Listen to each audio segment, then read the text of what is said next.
நிறைவா தமிழரசன் 7.5% இடஒதுக்கீடு எதுக்கு வந்ததுன்னு கேட்டீங்க.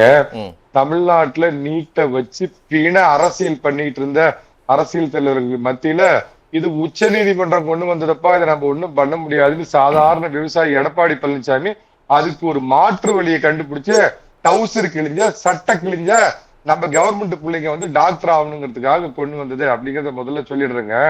அதே மாதிரி இந்த தமிழகம் தமிழ்நாடு அப்படிங்கிறது வந்து ஜீவசகாப்தம் சொல்றது நான் 100% ஏத்துக்கிறேன். இந்தியாங்கிறது ஒரு ஒரு நாடு கிடையாது அப்படின்னு சொல்றதை நான் ஏத்துக்கிறேன். அதே மாதிரி 60 வரைக்கும் தமிழகம் தமிழ்நாடுன்னு ஒரு பேர் கிடையாது. அதுக்கு முன்னாடி நாம எல்லாம் மெட்ராஸ் பிரசிடென்சில என் முன்னோர்கள்லாம் இருந்தாங்க. அதுக்கு என்னுடைய முன்னோர்கள்லாம் பாத்தீங்க அப்படின்னு சொன்னா சேர சோழ பாண்டிய சாம்ராஜ்யத்துல இருந்தாங்க. அப்படி பார்த்தா நான் சேர மண்டலத்தை கொங்கு மண்டலத்தை சேர்ந்தவன். நானும் ராமநாதபுரத்துல கல்யாணத்துல கரிசோறு போடுறவனும் கல்யாணத்துல காய்கறி போடுறேன். நானும் ராமநாதபுரம் என்னுடைய இவன் நான் எப்படி ஒண்ணாக முடியும்? எனக்கு வேற மாதிரி உணவு பழக்கம் இருக்குது. ராமநாதபுரத்துல கல்யாணத்துல கறி போடுவாங்க, எங்க ஊர்ல வந்து நாங்க காய்கறி போட்டு சாப்பிடுவோம். அதனால நீங்க ஒட்டு மொத்தமா இந்த தமிழகம் அப்படின்னு ஒரு பேர் சொல்றத தவிர்த்துட்டு அதுக்கு ஒரு மாற்று வழிய கண்டுபிடிக்கணுங்க. அப்புறம் கேக்குறாங்களே நீட் எதுக்குன்னு நான் கேக்குற அந்த புண்ணியவானுங்கள டெட்னு எதுக்குங்க மாநில அரசாங்கம் நீங்க தேர்வு வைக்கிறீங்க? ஆசிரியரா அவனுக்கு ஒரு தகுதி தேர்வு டெட் அப்படின்னு ஒண்ணு வைக்கிறீங்களா? அதுக்கு நீங்க வச்சா மாநில சுயாட்சி.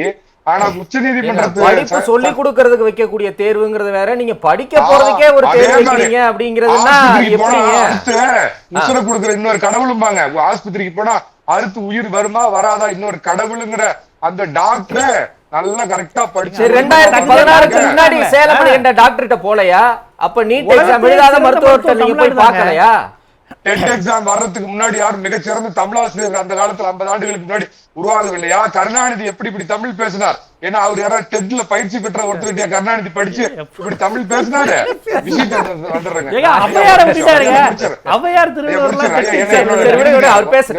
சொல்லுங்க.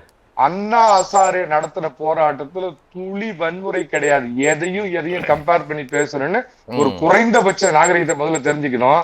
கத்தார்ல இருந்து உணவு சப்ளை பண்ணாங்க சார், அங்க இருந்து ஆர்டர் பண்ணி இன்னைக்கு பண்ணாங்க. அல் ஜசீரா தொலைக்காட்சி இந்தியாவில் நடக்கிற போராட்டத்தை எப்படி மேக்னிஃபை பண்ணி பண்ற அந்த அல் ஜசீரா தொலைக்காட்சி கத்தார் நாட்டை சேர்ந்தது.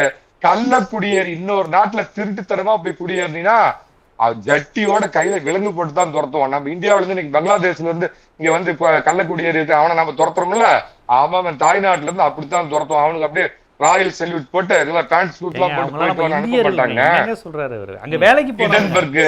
ஹிண்டன்பர்க் ரபேல் இப்ப பாத்தீங்கன்னா கரப்பாம்பூச்சி இந்த மாதிரி எல்லாம் வரும்.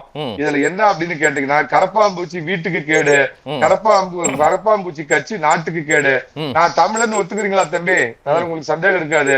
என் தமிழன்னை வாழ்க, தமிழ் தாய் வாழ்க. இங்க உள்ளவங்களை குமார தவிர யாராவது பாரத் மாதா கி வேணா விட்டுருங்க, பாரத அன்னை வாழ்கன்னு யாரையாவது சொல்லுங்க. இவங்களை இந்தியன்னு நான் ஏத்துக்கிறேன். சொல்லுங்க. சரி சார், ஒரே ஒரு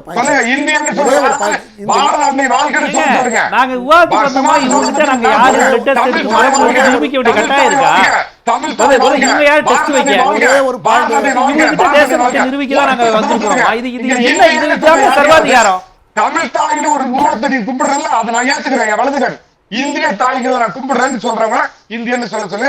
யாராவது சொல்ல எந்த சட்டமும் இல்லையே. சர்வாதிகாரம் பண்ணக்கூடாதுதான் இருக்கே. ஒவ்வொருத்தரும் இதுதான் உங்க வேஷம். தமிழம்பீங்க எதுக்குங்க வேஷம்? ஒரு நிமிஷம் இருங்க. கும்பிடுவீங்க இல்ல ஒரு இல்ல இல்ல இல்ல மணிகண்டன் ஒரு நிமிஷம் இருங்க. மணிகண்டன் யாருங்க? சுபேரும் ஜீவாவுக்கு தேசபக்தி இல்ல ஒரு நிமிஷம் இருங்க இருங்க.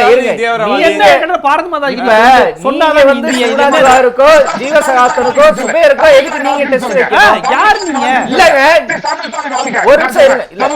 எதுக்கு இவ்வளவு டென்ஷன் ஆகுறீங்க? மணிகண்டன் ஒரு பயங்கரவாதி உள்ள வந்து டென்ஷன் ஆகுறீங்க. ஜெயனா இந்தியனா பயங்கரவாதி வந்து இருங்க. ஒரு நிமிஷம் இருங்க.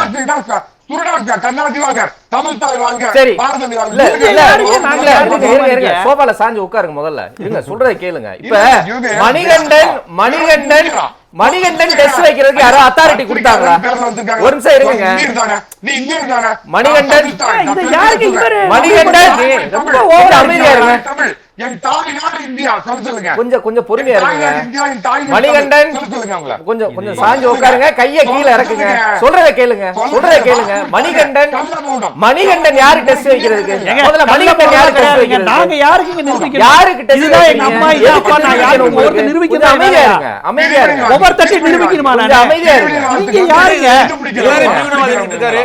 கொஞ்சம் அமைதியா இருக்காரு. எல்லாரும் இந்தியா நிரூபிக்க சொல்லிட்டு என்னதுங்க இது? இருக்காரு. என்ன இது? என்ன ப்ரோகிராம் இது? இவரை நிரூபிச்சிட்டாங்களா? இந்திய அரசு நிரூபிச்சிட்டா? வந்து உட்கார்ந்திருக்காங்க. இவர்தான் இந்தியன் சரிங்க. பார்த்தவனா? நீங்க நிறுத்த மாட்டீங்க. நீங்க நிறுத்த மாட்டீங்க. விட்டுருங்க. நன்றி. இல்லங்க.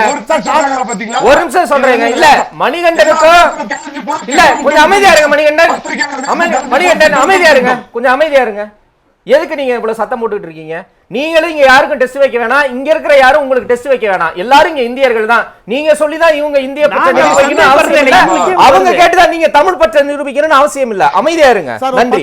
நிகழ்ச்சி சம்பந்தமா கடைசியில இந்த சம்பவத்துல கிட்டத்தட்ட 97 போலீசார்கள் சீரியஸ் இன்ஜூரியில ஆஸ்பத்திரியில் இருக்காங்க. போலீஸ் வாகனங்களை மாணவர்கள் உடைப்பாங்களாங்கிறத மக்களே பார்த்துட்டு போட்டோம். போலீஸ் பேஜே இல்லாம நிறைய பேர் உள்ள வந்தாங்க. போலீஸ் வாகனங்கள் கொளுத்தப்பட்டிருக்கிறது. போலீஸ் அடையாளமே இல்லாம உள்ள போய் யாரு? இதெல்லாம் எதிர்காலங்கள்ல இந்த மாதிரி ஏதாவது வந்ததுன்னா நியாயம்னு பேசாதீங்க. 97 போலீசார் அட்மிட் ஆயிருக்காங்க. எத்தனை மாணவர்கள் சொல்லுங்க? மாணவர்கள் இருக்காங்க. மாணவர்கள் இல்ல போலீஸ்காரங்களை பத்தி கவலைப்படுறீங்க. சரி, உங்க அக்கறை நான் புரிஞ்சுக்கிறேன். மாணவர்களுக்கு வார்த்தை பயன்படுத்தாதீங்க சார். ரூல்ட் அவுட் அது. அப்ப உங்களுக்கு யாரை பத்தி கவலை? இளைஞர்கள். 97 போலீஸ பத்தி கவலை. 97 போலீஸ் அவங்கள பாதிக்கப்படாதுங்க. அது ஒத்துக்கிறேன். இளைஞர்கள் யார் தெரியுமா? போராட்டத்தில் உள்ளவங்க இல்ல, அப்பாவி மக்கள், பொதுமக்கள், அறியாத பொதுமக்கள். எல்லா போராட்டத்திலுமே பொதுமக்கள் தான் பாதிக்கப்படுறாங்க. போராட்டக்காரருக்கு நைசான விட்டுருவாங்க. நன்றி.